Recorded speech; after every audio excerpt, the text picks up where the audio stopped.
최근 넷플릭스 최대 화제작 중 하나로 꼽히는 수리남이 공개되었습니다. 윤종빈, 하정우 콤비가 오랜만에 호흡을 맞춘 작품일 뿐만 아니라 황정민, 조우진, 유연석 등 연기력과 스타성을 모두 겸비한 출연진이 공개되며 2022년도 하반기 최대 기대작으로 꼽히는 드라마죠. 수리남을 제작한 SLL은 역시 명제작사인 스튜디오 드래곤을 제치고 매출 기준 국내 1위를 달성한 국내 최대의 드라마 제작사인데요. 중앙일보와 JTBC를 운영하는 중앙그룹 산하 회사 중 하나입니다. 이 중앙그룹을 움직이는 실소유주는 바로 홍씨 일가인데요. 수십 년 전부터 미디어 사업에 집중하여 오늘날 신문, 방송, 콘텐츠 제작까지 꾸준히 도전하여 새로운 분야를 개척하고 있는 오너 가문입니다. 오늘은 이들이 어떻게 오늘날 종합 미디어 그룹으로 성장했는지를 살펴보겠습니다.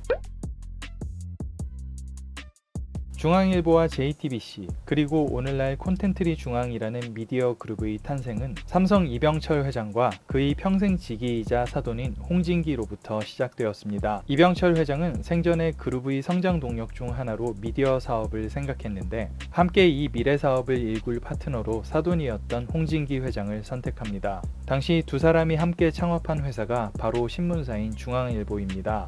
그리고 이후 홍진기 회장이 JTBC의 전신인 TBC의 사장까지 맡게 되면서 이 씨와 홍 씨의 미디어 협업은 계속되는 듯 했으나 전두환의 쿠데타 이후 언론 통폐합 조치로 TBC를 사실상 몰수당합니다. 이후 90년대 후반까지 중앙일보는 사실상 확고한 삼성의 영향 아래 있었죠. 그리고 99년 홍진기 회장의 장남 홍석현이 중앙일보의 경영권을 인수하게 되고 2000년대 후반 종합편성 채널의 탄생과 함께 JTBC가 개국하게 되죠. 홍 회장은 JTBC를 공중파 이상의 위상을 가질 수 있도록 손석희를 사장으로 영입하고 뉴스 비중이 높은 TV조선이나 채널A와는 다르게 예능과 드라마에 집중 투자했습니다. 초반 몇 년간의 여러 시도 끝에 JTBC 드라마 미래가 데이트를 기록한 뒤 이후 밥 잘 사주는 예쁜 누나, 이태원 클라스, 스카이캐슬 등 다양한 화제작들이 연속적으로 성공하며 TVN과 경쟁하는 드라마 명가로 자리 잡았죠. 홍 회장은 JTBC의 성장을 위해 2010년대 초반 삼성코닝에서 받은 배당금 4,700억과 지분을 완전 매각하며 추가로 실현한 6천억 원 상당의 현금을 투입했습니다. 개국 초기 기대에 못 미치는 실적에도 불구하고 뚝심 있는 컨텐츠 발굴은 오늘날 중앙그룹 산하 SLL이 국내 1위 제작사로 발돋움하는 기반이 됩니다.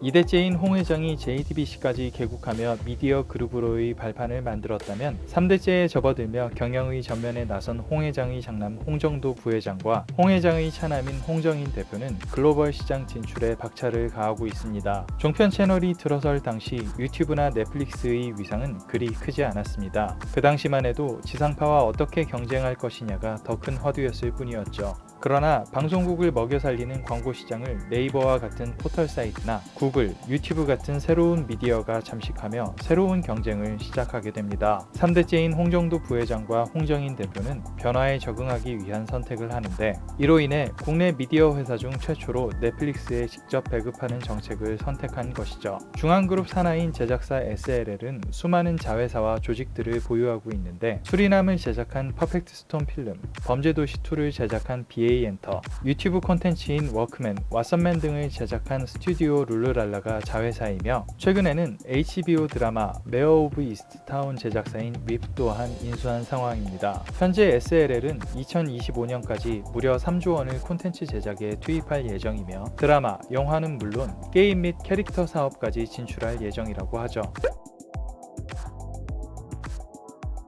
현재 홍씨 일가의 중앙그룹 자회사 중 상장된 회사는 콘텐트리 중앙이 유일합니다. 실제로 드라마를 제작하는 SLL의 경우 비상장 자회사죠. 홍석현 회장이 승계 작업을 일찍부터 고민한 관계로 이미 승계 작업은 완료됐는데 SLL, 콘텐트리 중앙, JTBC 등의 지주회사인 중앙그룹의 지분 구조를 살펴보면 장남 홍정도 부회장이 55%의 지분을, 차남 홍정인 대표가 37%를 보유하고 있습니다. 지금까지 수리남, 범죄도시2, 워크맨, 왓썸맨 등 분야와 장르를 가리지 않는 다양한 콘텐츠를 성공시킨 것을 보면 유일한 상장사인 콘텐트리 중앙의 성장은 물론 SLL 역시 수년 내로 증시에 상장되고 글로벌 기업으로 거듭나지 않을까 기대해봅니다. 종합편성 채널이 탄생했을 때 특혜다 아니다 하는 수많은 논란이 있었는데요.